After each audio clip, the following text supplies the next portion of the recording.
Coming up on the next Soldier's Journal, the Undersecretary of the Army talks how sequestration could affect the Army. We meet the next soldier to receive the Medal of Honor. An Army Chinook helicopter plays a role in the rescue of an oil rig in Alaska. And we see how robotics and recruiting go hand in hand. Those stories and more are coming up in the Soldier's Journal.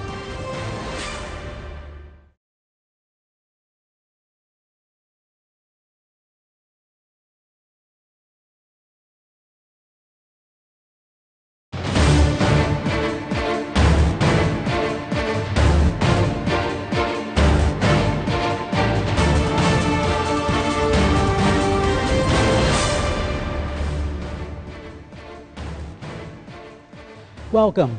I'm Staff Sergeant Jaime Hernandez. This is Soldier's Journal.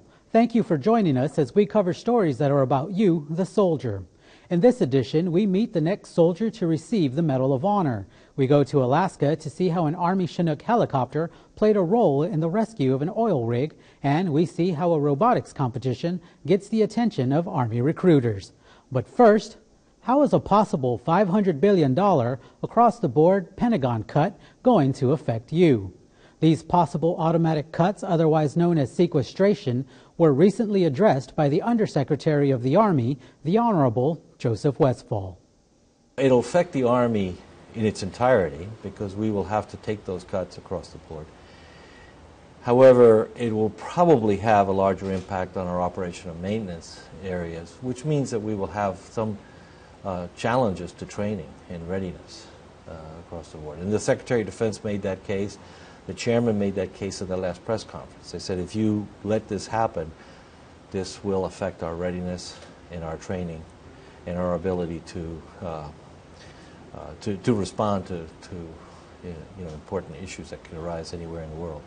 Secretary Westfall added that if the cuts to the Army's budget occurs, then acquisitions could stop or slow down and infrastructure upgrades could come to a halt. President Obama has noted that if sequestration were to occur, military pay and personnel programs would not be affected. A former Army Staff Sergeant who participated in one of the deadliest battles faced by U.S. forces in Afghanistan is set to become the fourth living soldier and the 11th in total on the War on Terror to receive the Medal of Honor for his actions in Afghanistan. The White House announced 31-year-old Clint Romesha will receive the nation's highest award for valor from President Obama during a February 11th White House ceremony. I recently met with the former staff sergeant and his wife. Clint Romesha and his wife Tammy are no strangers to the military lifestyle. Probably don't know any different. I don't know. My mother was an Army spouse. Grandmother was an Army spouse. High school sweethearts, they wed right after he completed basic training. They were well aware of the possibilities of Clint being sent to war. He had already been to Kosovo, twice to Iraq, and finally to the Nuristan province in eastern Afghanistan. That's where Clint and the rest of his platoon faced the enemy inside the wire. On October 3, 2009, the Taliban launched an early morning attack on combat outpost Keating, an attack so fierce he knew he would be fighting for his and his soldiers' lives.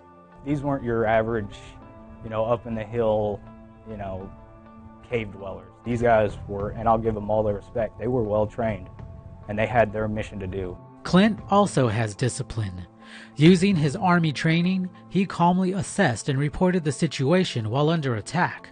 From there, Clint and other soldiers took out small groups of enemy insurgents that managed to break the outpost defenses and rallied soldiers to help get the dead and wounded to the safety of the aid station. As his platoon battled for their lives, halfway across the globe, Tammy heard from a friend that their men were in serious trouble. We've had so many close calls in the past that you never know when the gamble's up. Back in your mind, it's always, that knock. I try not to think about it, but it's there. It's there. 3 days later, her phone rang. It's great just listening to him. I've gotten those phone calls, and I freaked in the past, and he was good. He would call within a couple hours. So this time, with it being a few days, I was a little upset. She's always been independent. Her ability to be that strong, independent woman and to take care of the family and to take care of the business back here, you know, gave me the ability to take care of business over there. Clint survived the Battle of Cop Keating. What's that? For his actions, he will receive the Medal of Honor. For now, it's a pretty normal life for the Romeshas in North Dakota. And Tammy says she's just glad that Clint is here to talk about it. Anytime I can hear him talk, I love it. I don't know, where'd he go? From Minot, North Dakota, I see him. I'm Sergeant Jaime Hernandez. Gross. Trash. Staff Sergeant Romesha is one of 4 living Medal of Honor recipients from the latest Middle East conflict and joins Army Staff Sergeant Salvatore Junta, Army Sergeant First Class Leroy Petrie, and Marine Sergeant Dakota Meyer, all awarded for valor in Afghanistan. The Royal Dutch Shell Arctic drilling rig Kullik Salvage was hit with a storm New Year's Eve that ran it onto an Alaska island and caused a power outage. The U.S. Army's 1st Battalion, 52nd Aviation Regiment out of Fort Wainwright, Alaska, came to the rescue as Staff Sergeant Jennifer Anderson brings us the story. Army equipment saves the day in Alaska. 2 CH-47 Chinook crews from Fort Wainwright, known as the Sugar Bears, provided assistance to a distressed Arctic drilling rig after it lost power off the coast of Kodiak Island. They tasked us out to help support the Kullik oil rig in getting a couple real heavy sling loads onto the deck to support recovery operations. With each piece of equipment weighing more than 10,000 pounds, there are not a lot of helicopters that are capable of hauling such a load. And that's where we come in. I don't know if I bragged on the Chinook yet enough, but it has a 50,000 pound gross weight, so we can carry quite a bit, more than most on the civilian side and any more than any other Army helicopter. Transportation of equipment, especially ones of this caliber, involves more than just hooking up and flying it over. A lot of preparation work must be done first. Well, on the first day we tested our sling loads, and one of the loads was a little bit too heavy for our aircraft, so we had to download some of our internal equipment. The size of the loads and the distance we were carrying them, we just didn't have enough fuel to get the loads to the Kullik, so we had to come up with some pretty interesting ways to fix that problem. The flight crew had to remove their external fuel tank and plan their fuel usage down to the drop in order to move the 16,000 pound compressor to the Kullik. In the end, we got both the generator and the compressor onto the Kullik almost effortlessly with no one hurt, and both aircrafts back here, so I'm very happy with that. The Kullik was towed to a safe harbor in Alaska with the help from the U.S. Coast Guard after power was restored. The rig will undergo inspections before continuing its journey to Seattle, Washington. For Army Broadcasting, I'm Sergeant Jennifer Anderson. The Kullik continues to remain stable and upright, and there is no evidence of any oil or fuel spilling into the vicinity. It took America hundreds of years to get the healthcare system we have today, and we're still working to improve it. U.S. and coalition forces have the immense task of building a similar system from the ground up in Afghanistan. Marine Staff Sergeant Jason Price introduces us to medical advisors in Kabul who risk their lives daily to help Afghans sustain their own healthcare system. American and Albanian medical mentors are headed toward an Afghan military hospital. The U.S. members are part of a military training advisory group. They're training the trainers, if you will, doing their best to ensure Afghan medical professionals can sustain a medical system of their own and pass that knowledge to their Afghan counterparts. This is Commander Stephen Yaden's second time filling the role of a medical advisor in Afghanistan, and from what he's seen, things are moving in the right direction. We have transitioned actually as the drawdown's been going to smaller and smaller teams, from 35-man teams to where we are now with about 10. And we stay more focused now in actual running of healthcare. So they're doing very well at the clinical stages. Now we're able to draw back and get that 50,000-foot view now so that we can see how the system itself is going to be sustainable for the future. Our role in Afghanistan is as mentors and advisors. We don't hands-on do the work, but we see the processes they have in place, and we mentor on improving those processes. Missions include everything from preventive medicine to long-term care of people who suffer traumatic injuries. On this day, Commander Yadin also gave Albanian doctors who have similar medical missions a tour of the hospital. The atmosphere inside the hospital seemed friendly, but Canadian soldiers, along with Albanian and American service members, kept their eyes out for the very real threat of insurgent attacks. Thankfully, today went smoothly and they were able to focus on their mission. For Afghanistan to be a nation, they have to have health care, just as we debate our health care issues back home in the United States. Imagine what it's like here where how do you have a funding source? How do you have revenue? How do you supply something that doesn't exist? And they're creating that from the ground up. That is why we're here in this support advisory role. We are showing and guiding and assisting the Afghans to do it themselves through the end of it. I couldn't think of a more fulfilling mission. Developing a sustainable healthcare system in a country that previously had none is a long-term project, to say the least. For example, it takes years to train nurses, and on top of that, you have to train those who can train future nurses. As Afghans continue to step up and fill these leadership roles, U.S. and coalition forces can step back from the systems they helped establish years ago and watch Afghans carry that work into the future. Marine Staff Sergeant Jason Price, Kabul, Afghanistan. After the break, we see how soldiers from the 1-9 Field Artillery are bringing the fire, and we go to Fort Bliss to see soldiers training for combat. Up next on the Soldier's Journal. Imagine a place just for military kids. At militarykidsconnect.org, interactive maps help kids learn more about where their parent is deployed. There are helpful videos. My name is Deja. I'm 13 years old. My mom is in the Army, and this is my story. And a message board so they can share stories with other military kids. It's all here and more at militarykidsconnect.org.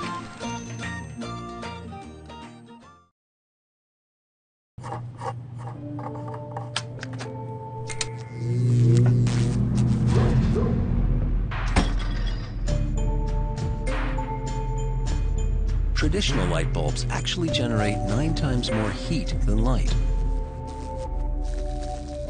Switch to Energy Star light bulbs, and you'll realize just how much cash you are really burning through. Saving energy saves you money. Learn more at EnergySavers.gov.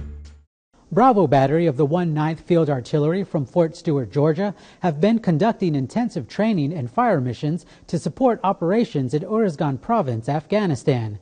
The gunners are tasked with providing offensive support to missions using the M777A2 howitzers.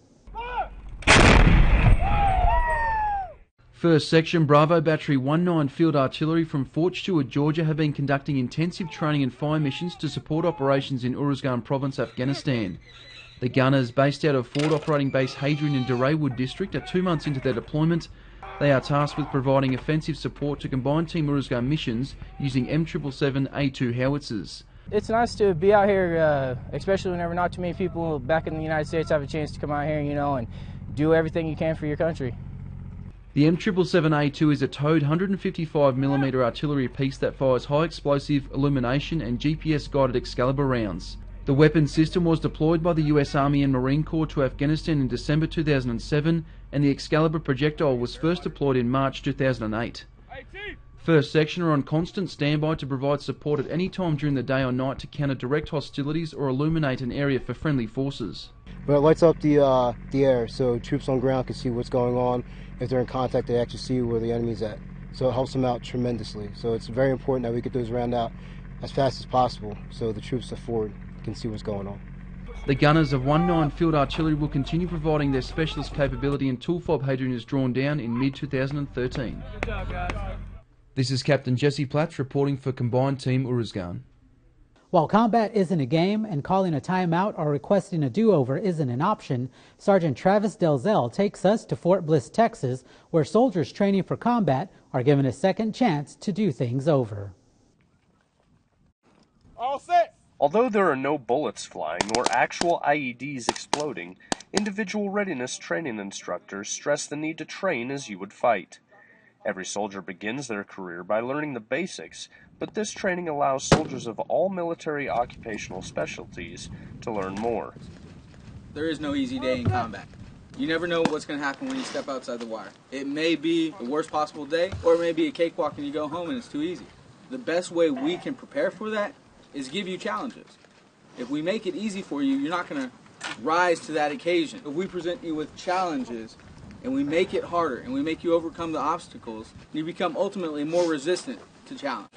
The 10-day training exercise simulates a combat environment applied directly from lessons learned on the battlefield. This type of training gives soldiers a better perspective on what they may face on deployment. Sergeant Travis Delzell, 16th MPAD, Fort Bliss, Texas. The Army had a busy year across the Pacific, but one group of biologists has the responsibility of making sure that all Army training is done in an environmentally sustainable way. Air Force Tech Sergeant Michael Jackson reports. The U.S. Army does a lot of training around Hawaii, but that training can impact the local environment, especially since a third of all endangered species in the U.S. are in this state, many of them here on Oahu. On Oahu training lands, we have over 80 endangered plants and animals just here on Oahu. It's a pretty unique environment for the Army to be training in. The U.S. Army's Oahu Natural Resources Program protects and conserves plants and animals on Army land to make sure the Army is compliant with federal endangered species laws, which allows the Army to keep using this land for training. We describe what our potential impacts are from training activities such as fire, spread of invasive species on vehicles, on gear and boots. We also list the endangered species that could potentially be impacted. The team was recognized in 2012 by the Secretary of Defense. It won the SecDef's Environmental Award in Natural Resources and Conservation.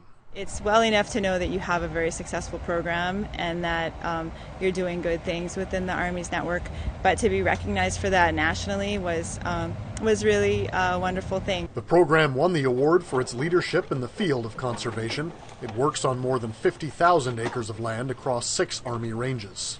And although it takes a lot of work, it's a mission the Army takes seriously.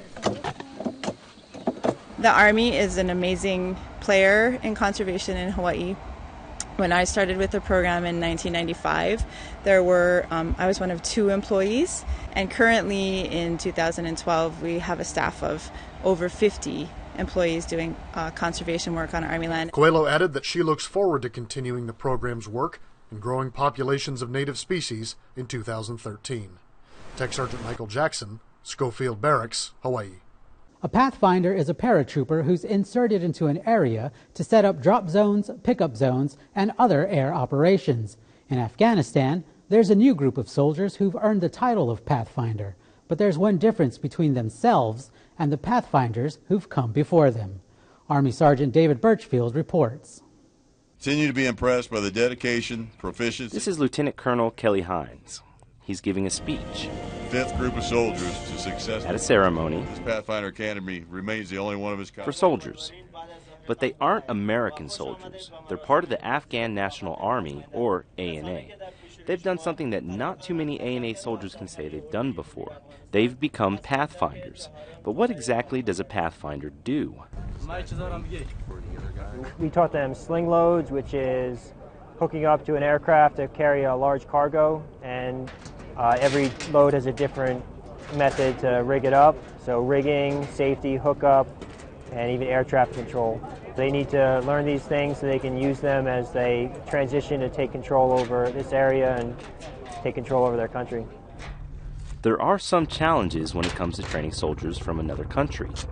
With cargo nets, you have the language issue. Everything has to go through an interpreter. That makes it a lot more difficult. Have them redo the whole. Even with the language barrier, Sergeant Munson says these ANA graduates are glad to be serving their country. Overall, we were impressed by them. They definitely had a high willingness to learn, and were enthusiastic about the course. Army Sergeant David Birchfield, FOB Wolverine, Afghanistan.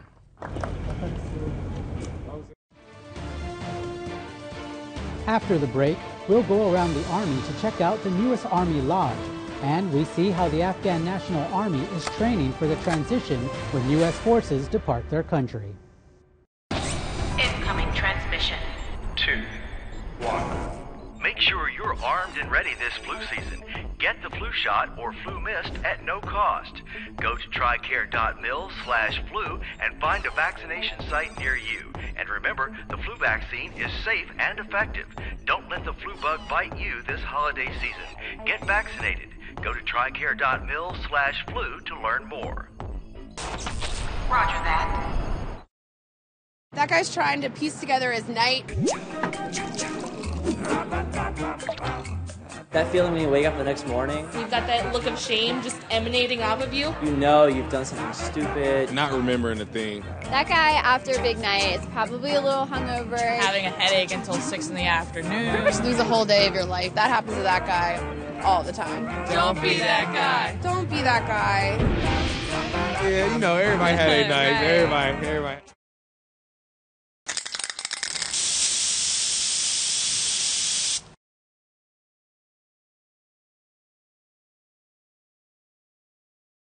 As we go around the Army, we travel to Afghanistan, Virginia, and Florida. But first, we go to Korea.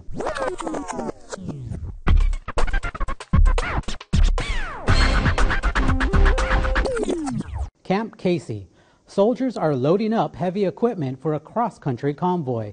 Despite the cold weather, the soldiers gained valuable experience as this was their first railroad exercise. Soldiers loaded and secured cargo to rail cars, prepared groups of military vehicles for transportation, and acted as safety officials during the Army's transfer of materials. Despite ice buildup on many of the rail cars, the soldiers were able to overcome and complete the mission.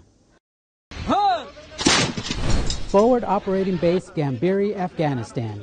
Afghan soldiers are learning how to operate the equipment needed for an artillery unit to be functional. These soldiers are familiarizing themselves on how to operate the big guns, communicate through radios, and how to read and understand maps. The Afghans are seeing what right looks like, take it to the next level, and sustain and maintain their certification, just like U.S. soldiers. The Afghan soldiers will soon be taking over the artillery mission that the U.S. is currently supporting. Fort Lee, Virginia. The largest Army lodging facility in the continental United States will have its grand opening this month. The $120 million building will have 1,000 rooms for guests, 900 rooms are extended stay with kitchenettes, and 100 are large family rooms for those who are PCSing. This summer, the hotel will have a full-service restaurant and bar and a grab-and-go eating facility. Florida. With Florida's wildfire season rapidly approaching, Florida National Guard's 1st of the 111th Aviation Battalion is already preparing for potential threats. Joining forces with partner agencies, the U.S. Department of Forestry and the Florida Forest Service, Black Hawk and Chinook crews took to the skies over Camp Blanding Joint Training Center to extinguish a live fire. Forestry crews light fires in a designated area using Bambi buckets. Crews pull water from surrounding lakes and extinguish the flames. This is the first tactical mission that the members of the 1st of the 111th have executed since recently returning from deployments in Iraq and Afghanistan. After the break, we go to a competition that pits robot against robot.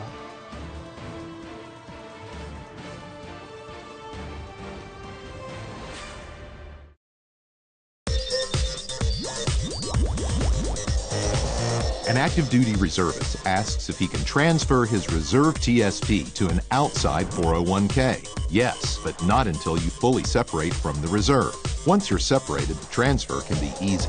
Go to tsp.gov and click Forms and Publications. Here you'll find TSP-70, Request for Full Withdrawal. Questions about your benefits? Shoot us an email. Incoming transmission. 2, 1. Service members and their dependents have free access to an online tax filing service through Military OneSource. Just visit militaryonesource.mil/PFM to learn about the service. The DoD also offers in-person tax assistance at many installations through the Volunteer Income Tax Assistance Program. Visit militaryonesource.mil to learn more. Roger that.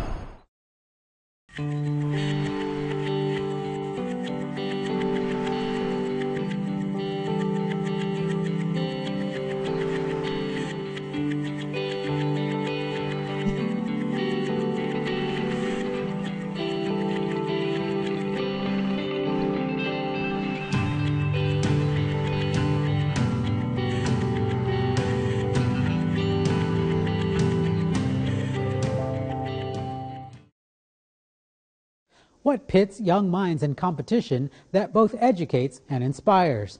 That, of course, would be a VEX Robotics competition. The VEX Robotics competition exists to connect students, mentors, and schools in competition, integrating science, technology, engineering, and mathematics as a means to actively engage and develop the next generation of engineers. It's this next generation of sharp minds that the Army is very interested in. This robotic competition is sponsored by the Army and is an event that takes place in San Antonio during the week of the Army's All-American Bowl football game. Red, are you ready? Where are you ready? 3, 2, 1, go! This is the VEX Robotics competition at the U.S. Army All-American Bowl. Is everything ready for competition? And you're going to see 47 teams. I'm Ashley Anderson. I'm with Team 2398B. Robotics teams from schools here competing to see who's designed and built the best robot. We can move all the way up. And this is up to the 30-inch goal. With robotics, I can tell you, I just left from Afghanistan, and our soldiers are using robots similar to these on the streets of Afghanistan. Athena's Arsenals is our team name. Our team number is 6195A. I'm actually learning a lot because what I want to do in the future, it kind of builds off of this, and so do my fellow classmates and stuff, because I know a lot of them want to be architectural engineers. They want to build robots for a living. The partnership with the Army is really a natural, because just like many companies and many organizations in the United States, the Army needs students who have engineering skills, who have high-end technology skills, who can deal with tomorrow's technology. We need to remain competitive. This, in my mind, is a national security issue. China will graduate 700,000 engineers this year. We will graduate 70,000. We need Americans with their ingenuity, their creativity, and their STEM background degrees to help our Department of Defense and our nation. Look for us throughout the week with the latest in news about the Army on Soldiers Update. Also, check us out on radio with Soldiers Radio News on the American Forces Radio and TV network. That does it for this edition of Soldiers Journal. Join us again next time for the stories all about you, the soldier.